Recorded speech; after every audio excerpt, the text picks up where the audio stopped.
এখন আমি দ্বাদশ শ্রেণীর রাষ্ট্রবিজ্ঞান বিষয় তোমাদের পড়াবো। এর আগে কতগুলো ক্লাসে যে সমস্ত চ্যাপ্টারগুলো অলরেডি পড়ানো হয়ে গেছে তার মধ্যে থেকেই আজকে একটি চ্যাপ্টার অর্থাৎ কয়েকটি প্রধান রাজনৈতিক তত্ত্ব, এই চ্যাপ্টার থেকে কতগুলো প্রশ্ন উত্তর আলোচনা করব। দেখো, আমি তোমাদের সামনে একটা চার্ট রেখেছি, সেখানে আমি কতগুলো প্রশ্ন লিখেছি। গান্ধীজির সত্যাগ্রহ সম্পর্কিত ধারণাটি আলোচনা করো, মার্কসের রাষ্ট্র সম্পর্কিত তত্ত্বটি আলোচনা করো, উদারনীতিবাদ কাকে বলে, উদারনীতিবাদের বৈশিষ্ট্যগুলি আলোচনা করো, গান্ধীজির রাজনীতিক ধ্যান ধারণা সম্পর্কে আলোচনা করো, মার্কসীয় দর্শনের মূল সূত্রসমূহ সম্পর্কে আলোচনা করো।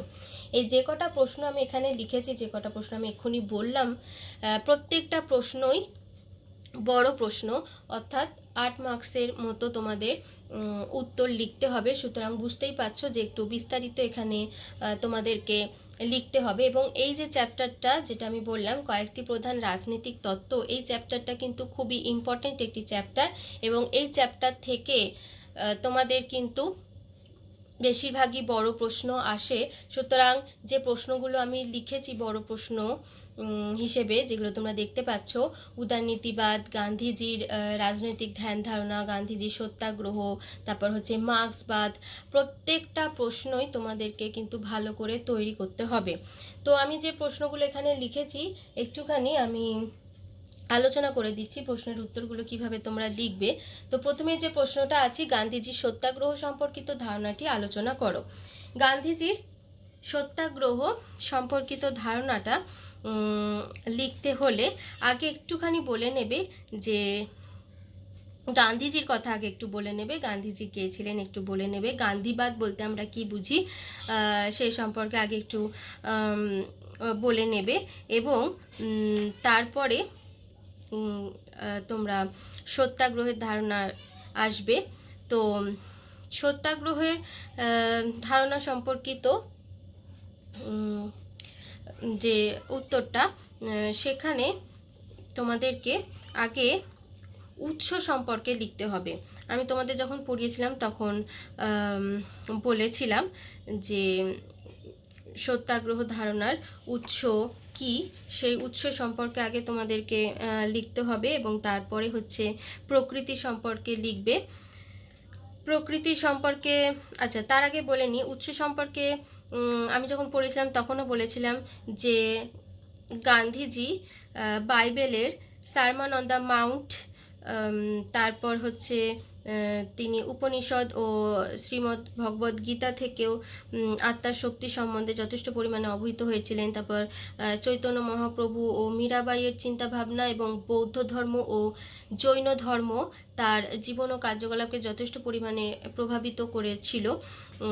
এমনকি আমেরিকার মনীষী থেরো রচিত এসে অন সিভিল ডিসোবিডিয়েন্স এবং টলস্টয় রচিত the kingdom of God is within you দ্বারা তিনি গভীরভাবে প্রভাবিত হয়েছিলেন। অর্থাৎ আমি তোমাদেরকে বলতে চাইছি যে এই সমস্ত যে সমস্ত মনীষীদের দ্বারা তিনি প্রভাবিত হয়েছিলেন, সেই সমস্ত মনীষীদের নাম অবশ্যই লিখতে হবে, এবং তাদের বইগুলো সম্পর্কে, তাদের গ্রন্থগুলো সম্পর্কে অবশ্যই লিখতে হবে। এবং তারপরে হচ্ছে যে সত্যাগ্রহের প্রকৃতি, সত্যাগ্রহের মূল কথা কি ছিল, এইগুলো একটুখানি অবশ্যই কিন্তু মেন পয়েন্টস হিসেবে তুলে ধরতে হবে তোমাদেরকে।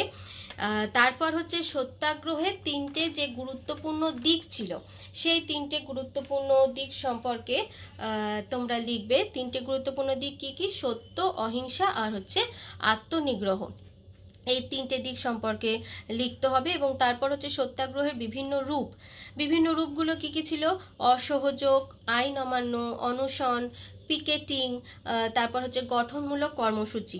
প্রত্যেকটা পয়েন্টকেই কিন্তু একটু করে করে তোমাদেরকে ব্যাখ্যা করতে হবে, কোনো পয়েন্টকেই বাদ দেবে না। মানে অসহযোগ, আইন অমান্য, অনশন, পিকেটিং, গঠনমূলক কার্যসূচি আমি তোমাদের যখন পড়িয়েছিলাম আমি তোমাদেরকে প্রত্যেকটা পয়েন্ট ধরে ধরে আমি ব্যাখ্যা দিয়েছিলাম।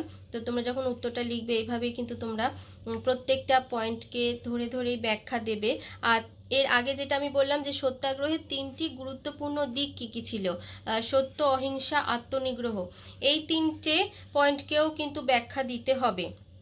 ব্যাখ্যা দেওয়ার পর তারপর সত্যাগ্রহের বিভিন্ন রূপ সে এই পাঠটাতে আসবে, এবং এই পাঠটাতে এসে তোমরা যে রূপগুলো আছে, আবারও বলছি, অসহযোগ, আইন অমান্য, অনশন, পিকেটিং, গঠনমূলক কর্মসূচি, এই প্রত্যেকটা পয়েন্টকেই তোমাদেরকে লিখতে হবে এবং প্রত্যেকটা পয়েন্টকেই কিন্তু ব্যাখ্যা করতে হবে।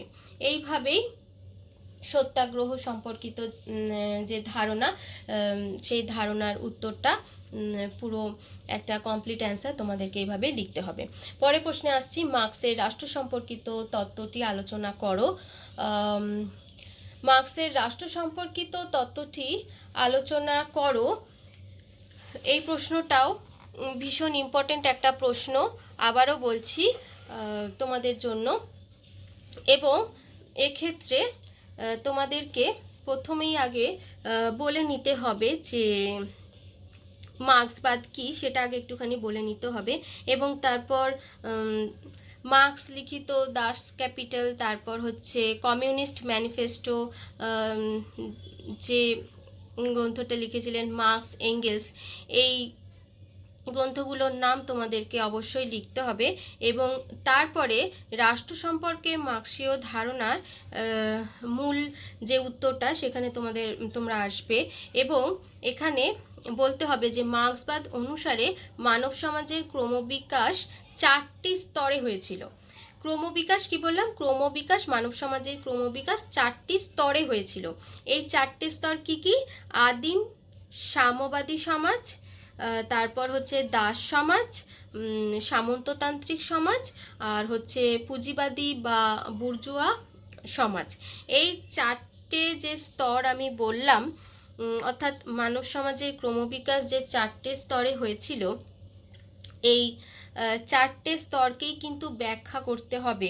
অর্থাৎ আদিম সাম্যবাদী সমাজ, দাস সমাজ, সামন্ততান্ত্রিক সমাজ, পুঁজিবাদী বা বুর্জোয়া সমাজ, প্রত্যেকটা স্তরকেই ব্যাখ্যা করতে হবে। এবং সবশেষে তারপরে তোমাদেরকে কিন্তু বুর্জোয়া সমাজের ব্যাখ্যা দেওয়ার সাথে সাথে তোমাদেরকে বলতে হবে যে কিভাবে সর্বহারা শ্রেণীর একনায়কত্ব প্রতিষ্ঠিত হয়েছিল, ডিক্টেটরশিপ অব দ্য প্রোলেতারিয়েট। এটা বলার পরে, সর্বহারা শ্রেণীর একনায়কত্ব প্রতিষ্ঠিত হওয়ার পরে তারপরে সাম্যবাদী সমাজ ব্যবস্থা কিভাবে প্রতিষ্ঠিত হয়, এবং সব শেষে কিভাবে সাম্যবাদী সমাজ প্রতিষ্ঠিত হওয়ার পরে যখন দেখা যায় যে সমাজে পরস্পর বিরোধী স্বার্থ সম্পন্ন যখন শ্রেণী আর সমাজে দেখতে পাওয়া যায় না, তখনই, কেননা সাম্যবাদী সমাজ প্রতিষ্ঠিত হলে আমরা দেখে থাকি যে তখন কিন্তু সমাজে আর পরস্পর বিরোধী স্বার্থ সম্পন্ন শ্রেণী কিন্তু থাকে না, এবং তখন সমাজ হয় শোষণশূন্য। এবং তারপরে শোষণের যন্ত্র হিসেবে মার্ক্সবাদীরা যেটা বরাবর বলে এসছেন, যে শোষণের যন্ত্র হিসেবে রাষ্ট্রের প্রয়োজন তো পড়েছিল, কেননা রাষ্ট্র হচ্ছে যারা শোষণ করে তাদেরই সুবিধার্থে রাষ্ট্র গঠিত হয়েছিল। তো শোষণের যন্ত্রস্বরূপ যে রাষ্ট্র, সেই রাষ্ট্রও কিন্তু অপ্রয়োজনীয় হয়ে পড়বে, আর রাষ্ট্র যখন অপ্রয়োজনীয় হয়ে পড়বে তখন রাষ্ট্রের অবলুপ্তি ঘটবে। এইভাবেই অ্যান্সারটাকে তোমাদের শেষ করতে হবে। তো আমি আবারও বলছি যে কীভাবে 4টে সমাজ ব্যবস্থার কথা তোমাদের বলতে হবে, এবং 4টে সমাজ ব্যবস্থার শেষে কিভাবে সর্বহারা শ্রেণীর একনায়কত্ব প্রতিষ্ঠিত হলো। কেননা বুর্জোয়া সমাজের শেষে আমরা দেখেছিলাম যে যারা শ্রমিক শ্রেণী আছে তারা শোষিত হতে হতে একটা সময় গিয়ে তারা মুক্তি লাভের উদ্দেশ্যে বিপ্লব করেছিল, এবং বিপ্লবের মাধ্যমে তারা রাষ্ট্রযন্ত্রকে দখল করতে উদ্যোগী হয়েছিল।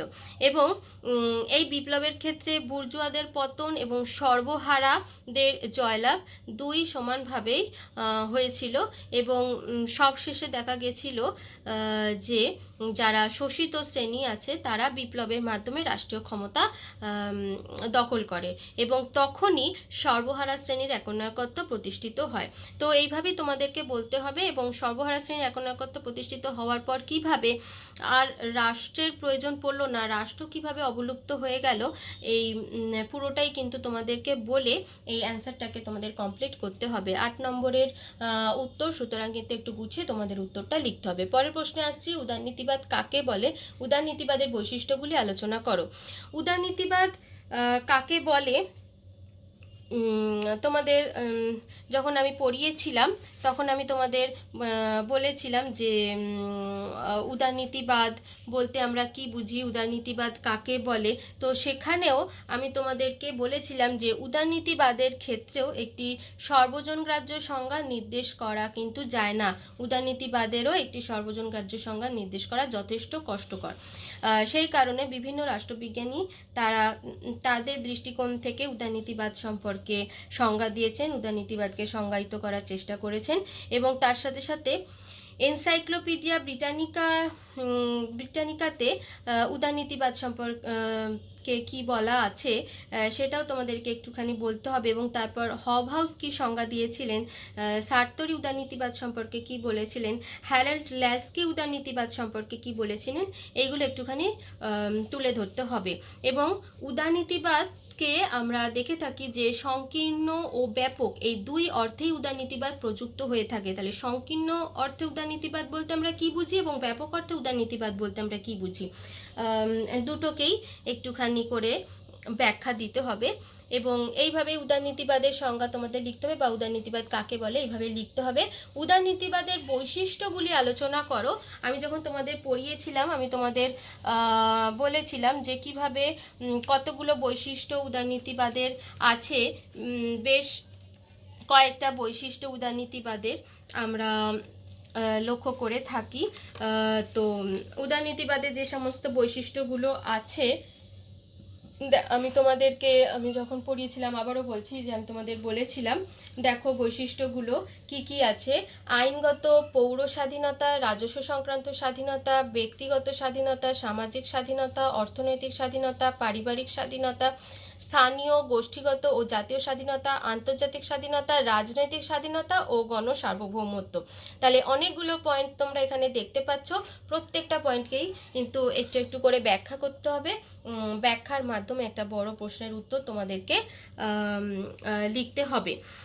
তো আমি যেটা বললাম যে প্রত্যেকটা পয়েন্টকে, আবারও বলছি, প্রত্যেকটা পয়েন্টকেই কিন্তু একটু করে হলেও ব্যাখ্যা দিতে হবে। এবং শুধু পয়েন্ট লিখে ছেড়ে দিলাম এরকম করলে হবে না, এবং কোনো পয়েন্টকেই বাদ দিলে হবে না। প্রত্যেকটা পয়েন্টকেই লিখতে হবে এবং প্রত্যেকটা পয়েন্টের মধ্যেই ব্যাখ্যা দিতে হবে। অনেকেই তোমরা অনেক সময় এটা করে থাকো যে শুধু পয়েন্টগুলো লিখে ছেড়ে দিলে, বা কোনো পয়েন্ট ব্যাখ্যা দিলে কোনো পয়েন্ট দিলে না, এরমভাবে করবে না। প্রত্যেকটা পয়েন্টই তোমরা লিখবে এবং প্রত্যেকটা পয়েন্টের ভেতরেই ব্যাখ্যা দিতে হবে। এবার আমি পরের প্রশ্নে আসছি। পরের প্রশ্ন হচ্ছে গান্ধীজির রাজনীতিক ধ্যান ধারণা। গান্ধীজির রাজনীতিক ধ্যান ধারণা সম্পর্কে আলোচনা করো। 4 নম্বর প্রশ্ন যেটা আমি তোমাদের বললাম, গান্ধীজির রাজনীতিক ধ্যান ধারণা সম্পর্কে আলোচনা করো। গান্ধীজির রাজনীতিক ধ্যান ধারণা সম্পর্কে আলোচনা করার আগে আবারও ওই একই কথা বলবো যে গান্ধীজি সম্পর্কে আগে একটুখানি বলে নিতে হবে। তিনি কাদের দ্বারা প্রভাবিত হয়েছিলেন, কাদের দ্বারা প্রভাবিত হয়ে তিনি রাষ্ট্রদর্শন লিখেছিলেন, সেগুলো একটুখানি বলে নিতে হবে।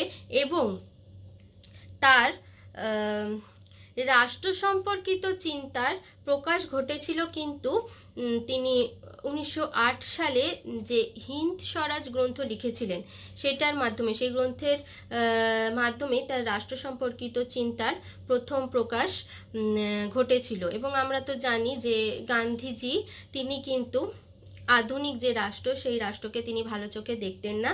গান্ধীজির মতে বলপ্রয়োগই হলো আধুনিক রাষ্ট্রের ভিত্তি। এইভাবেই তোমাদেরকে শুরুটা করতে হবে। এবং আরও বলতে হবে যে, যেটা আবারও বললাম যে তিনি টলস্টয়, রাস্কিন, থেরো প্রমুখ চিন্তাবিদদের দ্বারা তিনি অনুপ্রাণিত হয়েছিলেন এবং তাদের মতাদর্শকে তিনি তার নিজস্ব অভিজ্ঞতায় সমন্বিত করে তিনি তার দর্শন তিনি সেই দর্শনটাকে তিনি উপস্থাপনা করেছিলেন। এইভাবেই তোমাদেরকে আগে শুরু করতে হবে প্রশ্নের উত্তরটা, এবং তারপরে তিনি যে ব্যক্তিসত্তার ওপর গুরুত্ব দিয়েছিলেন সেই কথাটা তোমাদেরকে বলতে হবে। ব্যক্তিসত্তার ওপর গুরুত্ব এবং তার সাথে সাথে রাষ্ট্র সকলের সর্বাধিক মঙ্গলের শর্ত। রাষ্ট্র হলো সমাজের সকলের সর্বাধিক মঙ্গল সাধনের উপায় বিশেষ। রাষ্ট্রকে কোনো প্রতিষ্ঠান, পবিত্র প্রতিষ্ঠান হিসেবে গণ্যমান্য করার কোনো কারণ নেই। অর্থাৎ গান্ধীজি তিনি বলেছিলেন যে রাষ্ট্র কোনো পবিত্র প্রতিষ্ঠান নয়, বা রাষ্ট্রকে পবিত্র প্রতিষ্ঠান হিসেবে মনে করার কোনো কারণ নেই। এইভাবেই তিনি তার রাষ্ট্র সম্পর্কিত ধ্যান ধারণা তুলে ধরেছিলেন। তো তোমাদেরকে এইভাবেই লিখতে হবে। এবং গান্ধীজির চোখে রাষ্ট্রের প্রকৃতিটা কীরকম ছিল সেটাকেও লিখতে হবে। গান্ধীজি রাষ্ট্রের কার্যাবলীর পরিধিকে সীমিত করার পক্ষপাতী ছিলেন। এইভাবেই তোমাদের লিখবে। বলপ্রয়োগমূলক প্রতিষ্ঠান হিসেবে রাষ্ট্রকে তিনি সন্দেহের চোখেই দেখতেন। এবং তারপরে সবথেকে ইম্পর্টেন্ট যে পয়েন্টটা অবশ্যই তোমাদেরকে লিখতে হবে, রামরাজ্যের কথা। রামরাজ্য বাদ দিলে হবে না। রামরাজ্য এক আদর্শ রাষ্ট্রনৈতিক ব্যবস্থার পরিকল্পনা করতে গিয়ে গান্ধীজি তিনি রামরাজ্যের ধারণা তুলে ধরেছিলেন। রামরাজ্য কথাটির অর্থ হলো রাষ্ট্রবিহীন গণতন্ত্র। অবশ্যই এইভাবে বলতে হবে, রাষ্ট্রবিহীন গণতন্ত্র। এবং তারপরে রামরাজ্য সম্পর্কে একটুখানি তোমাদেরকে ব্যাখ্যা দিতে হবে। এবং সবশেষে বিকেন্দ্রীকরণ ও স্বাবলম্বন বলতে গান্ধীজি কি বোঝাতে চেয়েছিলেন, কি বলেছিলেন সেই সম্পর্কে লিখতে হবে। এইভাবে পুরো প্রশ্নের উত্তরটা তোমাদেরকে কমপ্লিট লিখতে হবে। এবং সবশেষে আসছি, মার্ক্সীয় দর্শনের মূল সূত্রসমূহ সম্পর্কে আলোচনা করো।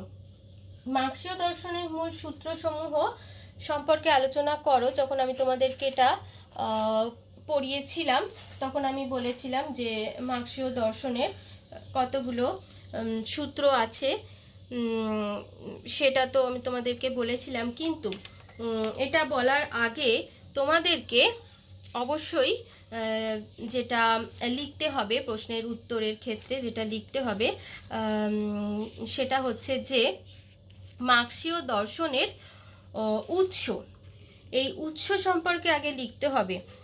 উৎস লেখার পরে তারপরেই মার্ক্সীয় দর্শনের মূল সূত্র বা মৌলিক উপাদান সমূহ কি কি আছে সেইগুলোকে আগে এইভাবে আগে প্রশ্নের উত্তরটা যেখানে তোমরা লিখছো সেখানে আগে পরপর এইভাবে পয়েন্টসগুলো আগে লিখে নেবে এবং তারপর প্রত্যেকটা পয়েন্টসের ব্যাখ্যা দেবে। তো আমি কি বললাম, মার্ক্সীয় দর্শনের মূল সূত্রসমূহ কি কি আছে? দ্বন্দ্বমূলক বস্তুবাদ, ঐতিহাসিক বস্তুবাদ, উদ্বৃত্ত মূল্যের তত্ত্ব, শ্রেণী সংগ্রাম, রাষ্ট্র সংক্রান্ত তত্ত্ব, আর হচ্ছে বিপ্লব সংক্রান্ত তত্ত্ব। মার্ক্সীয় দর্শনের যে মূল সূত্রগুলো আছে, যেগুলো এক্ষুনি আমি তোমাদের বললাম, দ্বন্দ্বমূলক বস্তুবাদ, ঐতিহাসিক বস্তুবাদ, উদ্বৃত্ত মূল্যের তত্ত্ব, শ্রেণী সংগ্রাম, রাষ্ট্র সংক্রান্ত তত্ত্ব, বিপ্লব সংক্রান্ত তত্ত্ব, প্রত্যেকটা পয়েন্টকেই তোমাদেরকে ব্যাখ্যা করতে হবে। আবার ওই একই কথা বলবো, কোনো পয়েন্টকেই কিন্তু বাদ দিলে হবে না। হয়তো তোমরা ঐতিহাসিক বস্তুবাদ বাদ দিয়ে দিলে বা উদ্বৃত্ত মূল্যের তত্ত্ব বাদ দিয়ে দিলে, তাহলে কিন্তু অ্যান্সারটা কমপ্লিট হবে না। কমপ্লিট অ্যান্সার লিখতে হলে প্রত্যেকটা পয়েন্টকেই ব্যাখ্যা করতে হবে। তো প্রথমে এবার আমি তোমাদের বলছি দ্বন্দ্বমূলক বস্তুবাদ। দ্বন্দ্বমূলক বস্তুবাদ লিখতে গেলে অবশ্যই তোমাদেরকে একটু হেগেলের দর্শনের কথা বলতে হবে। হেগেলের দর্শনের কথা বলার পরে তারপরে তোমরা কিভাবে হেগেলের দ্বন্দ্বমূলক ভাববাদকে মার্ক্সবাদীরা দ্বন্দ্বমূলক বস্তুবাদে পরিণত করেছিলেন সে সম্পর্কে বলতে হবে।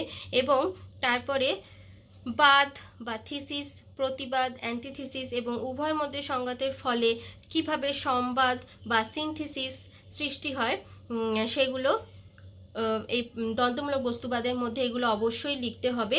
এবং দ্বন্দ্বমূলক বস্তুবাদের শেষে নেগেশন অফ নেগেশন বা অস্বীকৃতিমূলক সূত্র কাকে বলে, the law of the negation of the negation কাকে বলে, এটা কিন্তু অবশ্যই বলতে হবে। দ্বন্দ্বমূলক বস্তুবাদ লিখতে গেলে অবশ্যই আমি বারবারই বলছি যে বাদ প্রতিবাদ এবং উভয়ের মধ্যে সংঘাতের ফলে কিভাবে সংবাদ বা সিনথিসিস কিভাবে তৈরি হয় সেগুলো তো অবশ্যই দিতে হবে, এবং উদাহরণ সহযোগে দিতে হবে। কোনো একটা সমাজ ব্যবস্থাকে উদাহরণ মানে কোনো একটা সমাজ ব্যবস্থার কথা বলে সেই সমাজ ব্যবস্থাটাতে কোনটা বাদ কোনটা প্রতিবাদ এবং উভয়ের মধ্যে সংঘাতের ফলে কিভাবে সংবাদের সৃষ্টি হচ্ছে, এইভাবে কিন্তু উদাহরণ সহযোগী তোমাদেরকে লিখতে হবে। এবং সবশেষে যেটা বললাম যে অস্বীকৃতিমূলক সূত্র কাকে বলে, অস্বীকৃতিমূলক সূত্র এটা কিন্তু বাদ দিলে হবে না, অস্বীকৃতিমূলক সূত্র সম্পর্কেও তোমাদেরকে লিখতে হবে। পরের পয়েন্টে আসছি ঐতিহাসিক বস্তুবাদ। ঐতিহাসিক বস্তুবাদ লিখতে গেলে অবশ্যই ভিত এবং উপরিকাঠামোর কথা বলতে হবে, এবং তারপরে উৎপাদন পদ্ধতি বা মোড অফ প্রোডাকশনের যে দুটো দিক আছে সেই দুটো দিক সম্পর্কে বলতে হবে, অর্থাৎ উৎপাদন শক্তি এবং উৎপাদন সম্পর্ক। এইভাবে তোমাদেরকে ঐতিহাসিক বস্তুবাদটা ব্যাখ্যা করতে হবে। তারপরে উদ্বৃত্ত মূল্যের তত্ত্ব। উদ্বৃত্ত মূল্যের তত্ত্ব এখানেও আমি তোমাদেরকে একটা যখন আমি পড়িয়েছিলাম তোমাদের বলেছিলাম যে আবশ্যিক শ্রম কি, উদ্বৃত্ত শ্রম কি, এইভাবে একটুখানি উত্তরটা লিখতে পারলে ভালো হয়। এবং কিভাবে উদ্বৃত্ত মূল্যটা তৈরি হচ্ছে সেইটা তোমাদেরকে একটু সুন্দর করে লিখতে হবে। এরপরের পয়েন্টসে আসছি শ্রেণী সংগ্রাম। শ্রেণী সংগ্রাম এইটাও তোমাদেরকে কিন্তু একটুখানি ছোট করে হলেও উদাহরণ দিয়ে ব্যাখ্যা করতে হবে। রাষ্ট্র সংক্রান্ত তত্ত্ব, রাষ্ট্র সংক্রান্ত তত্ত্ব এর পরের পয়েন্ট, সেখানেও যেটা মার্কস এঙ্গেলস সামাজিক অগ্রগতির স্তরকে যে 4টে ভাগে ভাগ করেছিলেন, অর্থাৎ আদিম সাম্যবাদী সমাজ, দাস সমাজ, সামন্ততান্ত্রিক সমাজ, ধনতান্ত্রিক বা বুর্জোয়া সমাজ, এই 4টে ভাগকে অবশ্যই বলতে হবে। 4টে ভাগকে বলেই এই পয়েন্টসটাকে ব্যাখ্যা করতে হবে। এবং সবশেষে আসছে বিপ্লব সংক্রান্ত তত্ত্ব। বিপ্লব সংক্রান্ত তত্ত্ব যখন তোমরা লিখবে তখন অবশ্যই বিষয়গত অবস্থা, বিষয়গত অবস্থা এগুলো সম্পর্কে লিখবে। বিপ্লব বলতে আমরা কি বুঝি, বিপ্লবের সংজ্ঞা একটা দিতে হবে। দেওয়ার পরে মার্ক্সবাদীরা যে বলেছেন যে বিপ্লবের চালিকা শক্তি হিসেবে যে শ্রেণী কাজ করে তার মাধ্যমে বিপ্লবের প্রকৃতি নির্ধারিত হয়ে থাকে। সুতরাং যেটা বলা হয় যে বিপ্লবকে ইতিহাসের চালিকা শক্তি হিসেবে যে মার্ক্সবাদীরা বলে থাকেন, এইভাবেই কিন্তু মেন পয়েন্ট তুলে ধরে তোমাদেরকে বিপ্লব সংক্রান্ত তত্ত্বটা লিখতে হবে। এইবারে আমি তোমাদেরকে কিছু ছোট প্রশ্ন, সেই ছোট প্রশ্ন একটুখানি ব্যাখ্যা করব। ছোট প্রশ্নে দেখো প্রথমেই আছে সংক্ষিপ্ত প্রশ্নগুলির উত্তর দাও। সংক্ষিপ্ত প্রশ্নগুলির উত্তর দাও, দেখো সেখানে আমি প্রথমেই রেখেছি একটা প্রশ্ন, লিবার্টারিয়ানিজম বলতে কি বোঝো, এটা ছোট প্রশ্নে যদি আসে, হয়তো 2 নম্বরে আসলো বা 3 নম্বরে আসলো, তাহলে সেক্ষেত্রে তোমাদেরকে বলতে হবে যে নয়া উদারনীতিবাদকে অনেক সময় নয়া ক্লাসিক্যাল উদারনীতিবাদ হিসেবে অভিহিত করা হয়। রাষ্ট্রতত্ত্বের আলোচনায় উদারনীতিবাদের পুনরুত্থানই হলো নয়া উদারনীতিবাদ। নয়া উদারনীতিবাদ হলো অর্থনৈতিক উদারনীতিবাদের পুনরুত্থান। বিংশ শতাব্দীর 70-এর দশক থেকে নয়া উদারনীতিবাদের আবির্ভাব ঘটেছে। নতুন যুগের চাহিদা ও আশাকাঙ্ক্ষার পরিপ্রেক্ষিতে ব্যক্তি ও রাষ্ট্রের সমস্যাদি সম্পর্কে নয়া উদারনীতিবাদে আলোচনা করা হয়েছে। নয়া উদারনীতিবাদ হলো রাষ্ট্রতত্ত্বে অতীতের যে উদারনীতিবাদ সেই অতীতের উদারনীতিবাদেরই পুনরুত্থান, আর এই হলো উদারনীতিবাদের মুক্তি বা লিবার্টারিয়ানিজম। পরের প্রশ্নে আসছি মার্ক্সবাদ কি। মার্ক্সবাদ কি বললে এক কথায় কিন্তু এর উত্তর দেওয়া যায় না, তবে লেনিনকে অনুসরণ করে বলা যেতে পারে যে মার্ক্সের দৃষ্টিভঙ্গি ও শিক্ষামালাই হলো মার্ক্সবাদ। জার্মান মনীষী কার্ল মার্ক্স তার নীতিবৃহৎ জীবনে যে অতি বৃহৎ কর্মকাণ্ডের অবতারণা করেন এবং যে অনন্য সাধারণ চিন্তা ও কর্মধারা প্রবর্তন করেন, তাই মার্ক্সবাদ নামে পরিচিত। ব্যাস এইভাবে এইটুকু উত্তর লিখলেই হবে 2 নম্বরের জন্য। হয়তো এটা এরকমভাবে 2 নম্বরই আসে, এর থেকে বেশি বড় আসবে না, মানে 2 নম্বরের মতো আসলে তোমাদেরকে কতটুকু উত্তর লিখতে হবে সেটাই আমি তোমাদের বললাম। পরের প্রশ্নে আসছি, অস্বীকৃতিমূলক সূত্র। অস্বীকৃতিমূলক সূত্র সম্পর্কে একটু আগেও আমি তোমাদের বললাম। এটা যদি তোমাদের হয়তো যদি বললো ছোট প্রশ্নে আসলো, 2 নম্বরে আসলো, তাহলে তোমাদেরকে বলতে হবে যে যেমন দ্বন্দ্বমূলক বস্তুবাদে দ্বন্দ্বশীল শক্তির 2টি দিক আছে, একটাকে বলা হয় বাদ বা থিসিস, আর একটাকে বলা হয় প্রতিবাদ বা অ্যান্টিথিসিস, এবং উভয়ের মধ্যে সংঘাতের ফলে যে উন্নততর নতুন অবস্থার সৃষ্টি হয় তাকেই বলা হয় সংবাদ বা সিনথিসিস। এবং সংবাদ হিসেবে যে নতুন অবস্থার সৃষ্টি হয় তার মধ্যেও কিন্তু দেখা যায় যে বাদ ও প্রতিবাদের উপাদান সবসময়ই উপস্থিত থাকে, অর্থাৎ বাদ এবং প্রতিবাদের মধ্যে সংঘাতের ফলে যখন সংবাদ তৈরি হয়, সেই সংবাদের মধ্যে কিন্তু আগে থেকেই বাদ আর প্রতিবাদের উপাদান কিন্তু উপস্থিত থাকে, ফলে কিন্তু আবার সংঘাতের সৃষ্টি হয় এবং জন্মলাভ করে আরও আরেকটি নতুন সংবাদ। এবং এইভাবেই পুরাতন অবস্থাকে অস্বীকার করে নতুন অবস্থার সৃষ্টি হয়, এবং এই নতুন অবস্থার মধ্যেও আবার সংঘাত দেখা দেয় এবং একেও আবার অস্বীকার করে আরও আরেকটি নতুনতর অবস্থার সৃষ্টি হয়। এটাকেই বলা হয় অস্বীকৃতিমূলক সূত্র। ব্যাস এইভাবে এইটুকু লিখলেই হবে। পরের প্রশ্নে আসছি, মার্ক্সবাদের উৎসগুলি কি কি? মার্ক্সবাদের উৎসগুলো 3টি প্রধান উৎস, এর আগেও আমি তোমাদের বললাম। জার্মান দর্শন, ব্রিটিশ রাষ্ট্রীয় অর্থনীতি, আর হচ্ছে ফরাসি সমাজতন্ত্র। পরের প্রশ্নে আসছি, বিপ্লবের সংজ্ঞা দাও। অভ্যন্তরীণ ঘটনার সংঘাতে কোনো দেশের সরকার বা শাসন ব্যবস্থার আকস্মিক ও হিংসাত্মক পরিবর্তনকে বুর্জোয়া তাত্ত্বিকরা বিপ্লব বলে অভিহিত করেন। মার্ক্স বিপ্লবকে এমন একটি ঐতিহাসিক প্রক্রিয়া বলে বর্ণনা করেছেন যার ফলে সমগ্র পুরাতন সমাজের পরিবর্তন সাধিত হয়। এখানে তোমরা কোনো একটা উক্তি দিয়ে দিতে পারো, যেমন আমি তোমাদেরকে এখানে হারবার্ট আপথেকারের উক্তি আমি বলছি। হারবার্ট আপথেকারের মতে বিপ্লব হলো এমন একটি ঐতিহাসিক প্রক্রিয়া যা এমন এক সামাজিক রূপান্তরের দিকে এগিয়ে যায় ও তাতে চূড়ান্তভাবে উপনীত হয় যেখানে একটি শাসক শ্রেণী অপরটির দ্বারা অপসৃত হয়, এবং এই নতুন শ্রেণীটি পুরাতনটির তুলনায় উন্নততর উৎপাদন ক্ষমতা ও সামাজিক দিক থেকে প্রগতিশীল সম্ভাবনাকে প্রতিফলিত করে। উক্তি না দিলেও হবে, এমনি শুধু ছোট করে বিপ্লবের সংজ্ঞা তোমরা দিয়ে দিতে পারো। পরের প্রশ্নে আসছি, মার্কস এঙ্গেলস সামাজিক অগ্রগতি স্তরকে কয়েকটি ভাগে ভাগ করেছেন ও কি কি? মার্কস এঙ্গেলস সামাজিক অগ্রগতি স্তরকে 4টি ভাগে ভাগ করেছেন: আদিম সমভোগবাদী সমাজ, দাস সমাজ, সামন্ততান্ত্রিক সমাজ, আর হচ্ছে